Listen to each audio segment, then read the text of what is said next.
महाभारत में दानवीर कर्ण ने भगवान श्री कृष्ण को अपनी व्यथा सुनाई, अपनी समस्याएं गिनाने लगा कर्ण। पहली बात कर्ण ने भगवान श्री कृष्ण से कही कि मेरी माँ ने मुझे जन्मते ही त्याग दिया। क्या ये मेरा अपराध था कि मेरा जन्म एक अवैध बच्चे के रूप में हुआ? दूसरी बात कर्ण ने भगवान श्री कृष्ण से कही कि आचार्य द्रोणाचार्य ने मुझे शिक्षा देने से मना कर दिया क्योंकि मैं क्षत्रिय नहीं था उनकी नजर में। क्या ये मेरा अपराध था?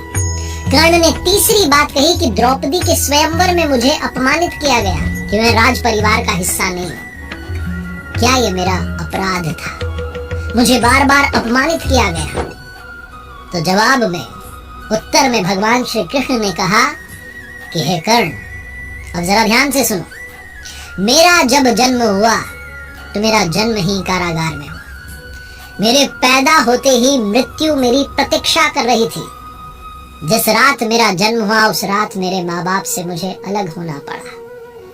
जहां पहुंचा वहां हर वो काम करना पड़ा जो ग्रामीण क्षेत्रों में करना पड़ता है।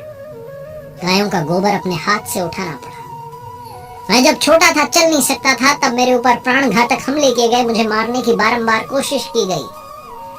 ना मेरे पास शिक्षा थी, ना गुरुकुल था बचपन में, ना कोई महल था, ना कोई विशाल सेना थी। लेकिन तब भी मेरा मामा मुझे अपना सबसे बड़ा शत्रु मानता था। और जरासंध के प्रकोप की वजह से फिर मुझे यमुना पार से चलकर समुद्र किनारे द्वारका में जाकर बसना पड़ा, अपने परिवार को ले जाकर। मेरे भी जीवन में चुनौतियां लगातार रही, अन्याय होता रहा। जीवन में कितनी बार अन्याय हो रहा है ये महत्वपूर्ण नहीं है। जीवन में कितनी बार अपमानित किया जा रहा है ये महत्वपूर्ण नहीं है। महत्वपूर्ण ये है कि आप उस अपमान का, उस अन्याय का जवाब कैसे देते हैं। आपके पास कितना ज्ञान है जिसका आप इस्तेमाल करते हैं और इन सब चुनौतियों को पार करते हुए आगे बढ़ते हैं, क्योंकि जीवन तो भगवान का भी सरल नहीं था। श्रीमद् भगवद गीता, जो महाभारत के मध्य में युद्ध की शुरुआत से पहले भगवान श्री कृष्ण ने अपने सखा अर्जुन को 18 अध्याय 700 श्लोक के रूप में सुनाई, उस श्रीमद् भगवद गीता से 5 बातें आज मैं आपके लिए लेकर आया हूं और 5 श्लोक ऐसे लेकर के आया हूं जो गीता का सार समझे है। यदा यदा हि धर्मस्य ग्लानिर्भवति भारत अभ्युत्थानम धर्मस्य तदात्मानं सृजाम्यहम्। चतुर्थ अध्याय का श्लोक नंबर 7 जो बताता है कि भगवान दर्शन कब देंगे, प्रकट कब होंगे। इसका हिंदी अर्थ निकालेंगे तो निकलता है कि जब जब धर्म की हानि होगी, जब जब अधर्म बढ़ने लगेगा, तब तब मैं अपने स्वरूप को रचने लगूंगा। इस दुनिया में ऐसा कौन सा समय है जब संकट नहीं होता? ऐसा कौन सा समय है जब अधर्म नहीं बढ़ता है? तो क्या भगवान प्रकट हो जाते हैं? हम में से बहुत सारे लोगों ने वो श्लोक तो समझ लिया, लेकिन उसके ही आगे भगवान श्री कृष्ण ने उसी श्रीमद् भगवद गीता में कहा कि जन्म कर्म च मे दिव्य मेवं यो वेत्ति तत्वतः त्यक्त्वा देहं पुनर्जन्म नैति मामेति सो अर्जुन। भगवान श्री कृष्ण ने कहा कि मेरा जन्म तो होगा, लेकिन मेरा जन्म और कर्म अलौकिक है। वो इन चर्म चक्षुओं से देखा नहीं जा सकता। वो अलौकिक है, वो दिव्य है। उस दर्शन के लिए आपको निर्मल होना होगा। उस दर्शन के लिए आपको मोक्ष प्राप्ति के रास्ते पर चलना होगा। और वो रास्ता क्या है वो भी भगवान श्री कृष्ण ने श्रीमद् भगवद गीता में बताया। ओमित्येकाक्षरं ब्रह्म व्याहरन् मामनुस्मरन्। ओम का जप, मेरा ध्यान, यही वो रास्ता है जिसके जरिए, जिस रास्ते पर चलकर आप उन प्रभु के दर्शन पा सकते हैं। दूसरी बात श्रीमद् भगवद गीता का सार समझाती है श्रद्धा। प्रभु के दर्शन करने हैं, उस रास्ते पर चलना है तो श्रद्धा बहुत आवश्यक है। भगवान श्री कृष्ण ने चतुर्थ अध्याय में श्लोक 39 में कहा, श्रद्धावान लभते ज्ञानम तत्परः संयतेन्द्रियः ज्ञानम लब्ध्वा पराम शांति म चिरेणाधिगच्छति। वो कहते हैं कि श्रद्धा रखने वाले मनुष्य जो हैं, जो अपनी इंद्रियों पर संयम रखते हैं, जो तत्परता से, अनन्य भाव से मेरी साधना करते हैं, वो मुझे यानी परम शांति को प्राप्त होते हैं।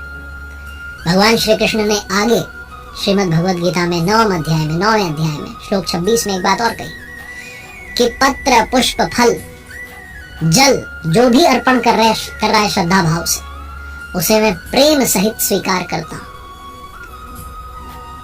और कहा है कि भाव बस्य भगवान सुख निधान करुणा भवन। वो सुख के भंडार हैं, वो करुणामयी है, लेकिन वो भाव के वश में है।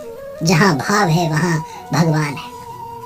ये दूसरी जो लर्निंग है सिखाती है कि श्रद्धा के साथ, समर्पण के साथ उस परमात्मा की पूजा करना बहुत जरूरी है। जहां आपका भाव डगमगाया कि काम नहीं बन रहा है, कहीं और चला जाता हूँ, किसी और दरवाजे को खटखटाता हूँ, वहीं सारा खेल गड़बड़ हो जाता है। इसलिए श्रद्धा में कमी मत आने देना। तीसरी बड़ी बात जो समझने वाली और सीखने वाली है, श्रीमद् भगवद गीता में 6ठे अध्याय के 5वें श्लोक में भगवान श्री कृष्ण ने कहा, उद्धरेदात्मनात्मानं नात्मानं वसादयेत् आत्मैव ह्यात्मनो बंधुरात्मैव रिपुरात्मनः।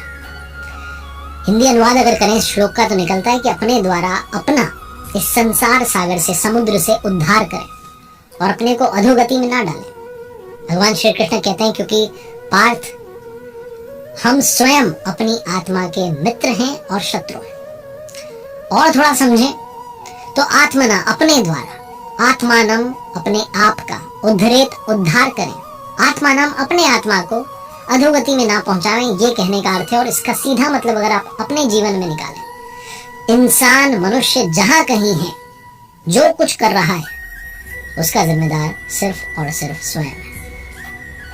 हम अपने कर्म द्वारा अपनी नियति को निर्धारित करवाते हैं। हम ही अपनी आत्मा के सबसे अच्छे मित्र हैं और हम ही अपनी आत्मा के सबसे बड़े शत्रु। हम विकारों में फंस करके, मोह में, लोभ में, काम, क्रोध, इन सब में फंस करके अपने आप को गलत रास्ते पर ले जा रहे होते हैं। हमारी आत्मा को पता होता है कि हम गलत रास्ते पर जा रहे हैं, लेकिन चले जाते हैं उन विकारों के पीछे। हमारे पास ये ऑप्शन है कि हम अपनी आत्मा का सबसे अच्छा मित्र बने, सबसे अच्छा दोस्त बने और इस संसार सागर से पार चले। पार चलने की प्रक्रिया क्या है वो मैंने आपको पहली लर्निंग में अभी बताई। अब चौथी बात आती है कि भगवान को सबसे प्रिय कौन लगता है, उनका सबसे प्यारा भक्त कौन है। तो ये भी उन्होंने बताया श्रीमद् भगवद गीता के 12वें अध्याय के श्लोक नंबर 15 में। उन्होंने कहा कि यस्मान्नो द्विजते लोको लोकान्नो द्विजते च यः हर्षामर्ष भयोद्वेगैर मुक्तो यह सच में प्रिय। कहने का मतलब यह है कि जिससे किसी को कष्ट नहीं पहुंचता हो, जो किसी के द्वारा विचलित ना होता हो, जो सुख में, दुख में, चिंता में, खुशी में, हर्ष में समभाव रहता हो, वो मुझे अत्यंत प्रिय है। भगवान श्री कृष्ण कहना चाहते हैं जो समभाव हो चुका है, जो प्रभु की मर्जी मान करके चल रहा है कि जो हो रहा है वो करवा रहा है, अपने आप को संभाव कर चुका है, वो भक्त मुझे प्रिय है। रियल लाइफ एग्जाम्पल लें तो हमें अपने व्यवहार से किसी को ठेस नहीं पहुंचने देंगे। हमारी बातों से कोई उदास ना हो जाए, हमारी बातों से कोई परेशान ना हो जाए, इतना तो हम कर ही सकते हैं। अपनी वाणी में संयम तो ला ही सकते हैं। लेकिन दुनिया में लोग कोशिश करेंगे आपको पिंच करने की, आपको गुस्सा दिलाने की, आपको क्रोधित करवाने की, आपसे उल्टा सीधा बुलवाने की, लेकिन उनसे बचना है। जब हम ड्राइव कर रहे होते हैं, सड़क पर होते हैं, रॉन्ग साइड से कोई चला आ रहा होता है, पी करके चला रहा होता है, धुन में चला रहा होता है, उससे अपनी गाड़ी बचाना, अपनी जान बचाना भी हमारी जिम्मेदारी है। बस इतनी सी बात है। और अंत में सबसे महत्वपूर्ण बात, जब आपको लगे कि सारे रास्ते बंद हो गए, अब तो कुछ समझ में ही नहीं आ रहा क्या करना है, तो इसका भी सल्यूशन दे दिया। 18वें अध्याय के श्लोक 66 में भगवान श्री कृष्ण ने कहा, सर्वधर्मान परित्यज्य मामेकं शरणं व्रज अहम त्वाम सर्व पापेभ्यो मोक्षयिष्यामि मा शुचः। कहने का मतलब कि सभी धर्मों को छोड़ करके मेरी शरण में आ जाओ, मैं तुम्हें सभी पापों से मुक्त कर दूंगा। इसमें कोई संदेह नहीं है, कोई शंका नहीं है। और धर्मों से मतलब है कि जो कुछ आप कर रहे हैं, जिस किसी श्रेणी के आप साधक हैं, जिस किसी तरीके से पूजा अर्चना आराधना में लगे हैं, उन सबको त्याग करके सिर्फ मेरी शरण में आ जाओ, अनन्य भाव से मेरी भक्ति में लग जाओ, तुम्हें मोक्ष तक पहुंचा दूंगा। इसमें कोई संदेह नहीं है। भगवान श्री कृष्ण की वाणी है, 18वां अध्याय है, 66वां श्लोक है, 700 श्लोक गीता में है। अगर आप रोजाना 5-5 भी पढ़ें तो बड़ा अच्छा, 10-10 पढ़ लें तो 70 दिन में आप एक बार गीता की आवृत्ति कर सकते हैं। और जितनी बार आप श्रीमद् भगवद गीता को पढ़ेंगे उतनी बार आप कुछ नया सीखेंगे, और जितनी बार आप पढ़ेंगे उतनी बार आपका मन करेगा उस रास्ते पर चलने का, और आप धीरे धीरे चलना शुरू करेंगे। और एक बार चलना शुरू कर दिया तो फिर पीछे मुड़ने की जरूरत नहीं पड़ेगी। अपने आप वो आपकी जिम्मेदारी, आपके योगक्षेम की जिम्मेदारी अपने कंधों पर उठा लेंगे। तो अगर आपको अपने जीवन में सही रास्ता चुनना है तो वो रास्ता श्रीमद् भगवद गीता में बताया गया है। एक बार फिर से वही बात कहूंगा जो अक्सर आपसे कहता हूँ, ऊपर वाले के आशीर्वाद के साथ, अपनी मेहनत और अपने परिवार के प्यार के साथ कर दिखाओ को जैसा कि दुनिया करना चाहे आपके जैसा। देखिए मेरे साथ हर सोमवार सुबह 9:30 बजे एक नई कहानी और हर शुक्रवार सुबह 9:30 बजे लर्निंग सीरीज का एक नया वीडियो।